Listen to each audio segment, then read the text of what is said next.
Bom pessoal, olá a todos. Dando continuidade aqui dessa sériezinha que eu tenho analisado sobre Satanás. Agora eu vou começar analisando um pouco Satanás no Novo Testamento, né? Que é o que dá mais brecha para esse mito, né, de Satanás. Eita que o povo tem ficado tudo doido aí, né, nos comentários, né, dos outros vídeos. O pessoal defende mais o diabo do que Jesus. Eu achei curioso isso, né? O pessoal não vive sem o diabo, é que se tirar o diabo, o dinheiro acaba, né? O negócio acaba. E por falar em dinheiro também, se alguém quiser adquirir um material ou colaborar comigo, meu Pix está aí na descrição, tá? E o contato no WhatsApp. Então vamos lá.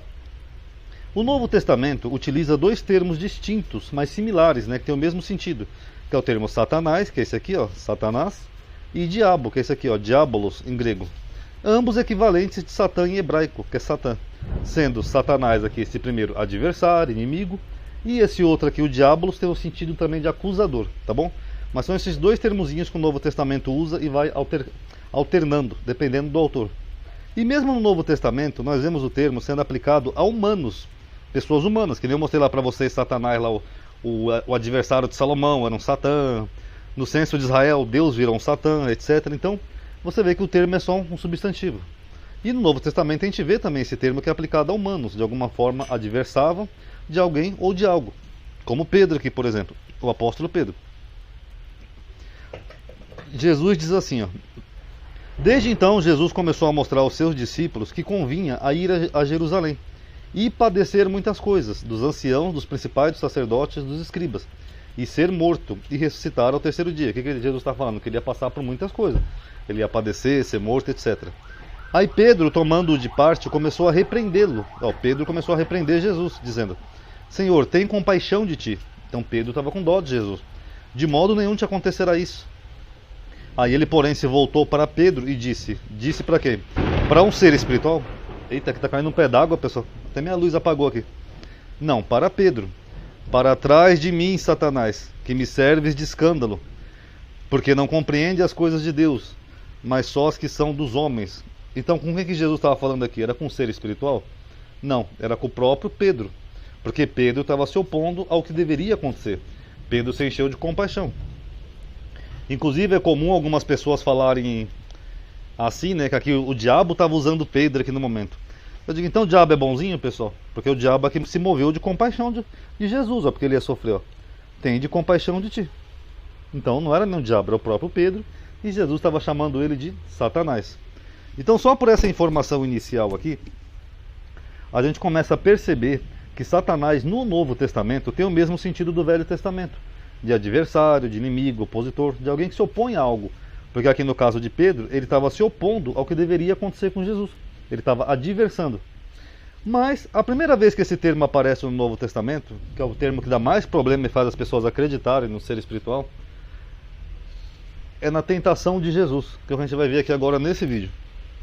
Marcos, que seria supostamente o evangelho mais antigo, tem um relato bem mais simples, né, da tentação de Jesus. Enquanto que Mateus e Lucas, que supostamente, eu digo supostamente, tá, que isso aqui é a hipótese da fonte que fizeram uso de Marcos para compor os seus evangelhos, têm relatos maiores. Porque o relato de Marcos é mais simples, ó, ele só fala isso. Ó. E logo o Espírito o impeliu para o deserto, ponto. E ali esteve no deserto por 40 dias, tentado por Satanás, e vivia entre as feras, e os anjos o serviam. Simples, só isso.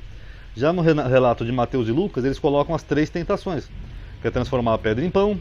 O diabo leva ele no pináculo do templo e fala para os anjos, para ele dar ordem aos anjos ampararem, e mostra os reinos do mundo e oferece para ele. Então você já vê uma diferença enorme, ó, entre o relato mais antigo e esses dois que supostamente utilizaram o relato de Marcos. Aí nós temos algumas problemáticas aqui. Se Mateus e Lucas utilizaram Marcos como base, de onde eles extraíram essas informações do diálogo com Satanás? Porque se Marcos, que é o mais antigo, só fala que Jesus foi tentado pelo Satanás, da onde que Mateus e Lucas tiraram esse diálogo de Jesus com o diabo? Então, meio curioso isso. Quem testemunhou essa tentação? Porque a gente está falando de um ser espiritual e do Filho de Deus, né, Jesus. Quem que testemunhou essa tentação de Jesus? Será que Marcos, que escreve o primeiro evangelho, tinha em mente uma tentação com um ser espiritual? Será que era essa a intenção do autor? Ou estava apenas fazendo uma tipologia? Vamos analisar. Essa ideia de tentação é muito comum na literatura bíblica. O povo hebreu tentou ao Senhor por 40 anos no deserto, que nem vocês veem aqui em Amós. Ofereceste-me vós sacrifícios de oblações no deserto por 40 dias, ou 40 anos, ó casa de Israel. E o povo tentou a Deus nesse período. Ok, Hebreus? Que vossos pais me tentaram, me provaram, e viram por 40 anos as minhas obras. Salmos. Quando vossos pais me tentaram, me provaram, e viram a minha obra. Então o povo tentou Deus no deserto por 40 anos. Olha o número aqui, ó, 40. Mesmo número, só que em vez de ser dias, é anos.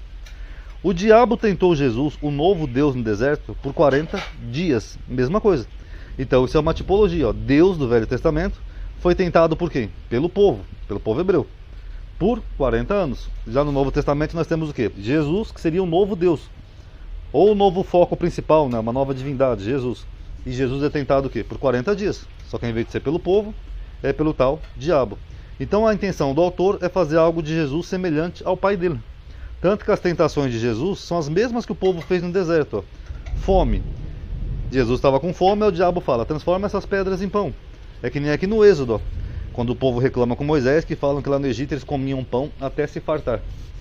A segunda tentação, sabem que Lucas e Mateus invertem a ordem, mas não faz diferença.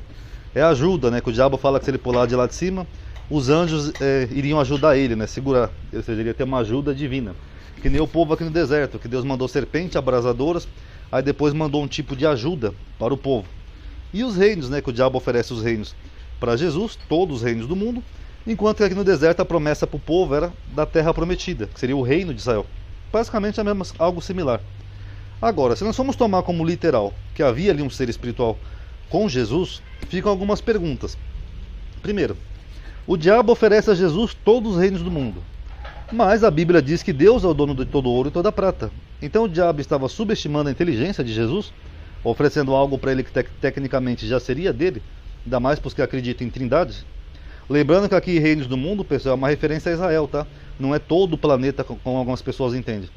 Então, se Jesus fosse o Messias, ele ia acabar governando todos os reinos do mundo, as tribos de Israel, e pronto.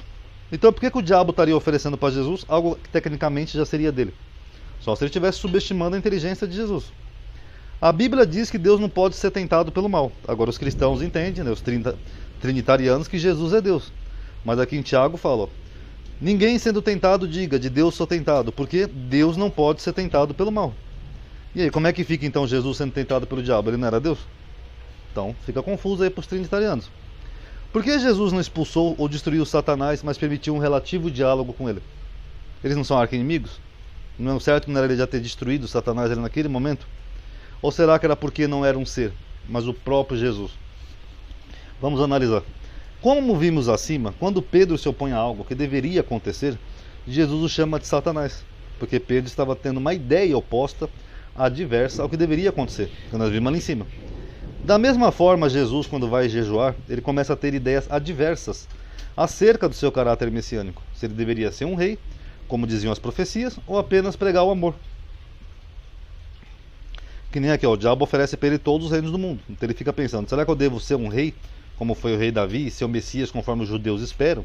Aí eu vou governar todo Israel, vou ter todos os reinos do mundo. Então aqui é o próprio Jesus pensando nessas coisas, não é um ser espiritual que estava ali com ele. Tanto é verdade que Lucas nos informa que o diabo apenas deixou Jesus por algum tempo. Por que deixou Jesus por um tempo? Porque isso era do próprio Jesus. Aqui, ó, e acabando o diabo a tentação, ausentou-se dele por algum tempo. Então o diabo só se ausentou de Jesus por um tempo. Por quê? Porque era só aquelas ideias adversas que estavam ali naquele momento. Porque o diabo ali era propriamente de Jesus refletindo. Tanto que a primeira tentação proposta é a de quebrar o jejum, porque Jesus teve fome. Ok, 40 dias tentado pelo diabo, não comeu coisa alguma, e terminado eles, teve fome. Então Jesus estava jejuando e ele começou a sentir fome. Aí que o diabo, ou o próprio Jesus fala, poxa, podia transformar essas pedras em pão, já que eu sou o filho de Deus. Então você pode ver que a primeira tentação é até boba. Seria uma quebra de jejum, não tem nada demais. Por quê? Porque era um ser espiritual que veio lá do submundo, do inferno, para fazer o filho de Deus comer pão. Não, ele era o próprio Jesus refletindo, pessoal. Não tem nenhum ser espiritual ali, não. Então o diabo nada mais é do que isso, uma tipologia com Israel, lá que tentou Deus no deserto, e essas tentações eram do próprio Jesus, ele refletindo o seu caráter messiânico ou não. E só para finalizar o vídeo, que vai vir aquelas pessoas sempre reclamar, xingar, falar que eu não tenho Espírito Santo, não sei o que. Para quem acha que então era um diabo de verdade, como é que fica isso daqui, ó? Não escolhi a vós os 12 apóstolos, e um de vós é um diabo? Então se ali é um diabo, aqui também é um diabo. Jesus teve 11 apóstolos e um diabo? Então, só aí vocês veem que esse termo não é um ser metafísico. Tá bom, pessoal? Analise aí, tirem suas conclusões. Paz a todos.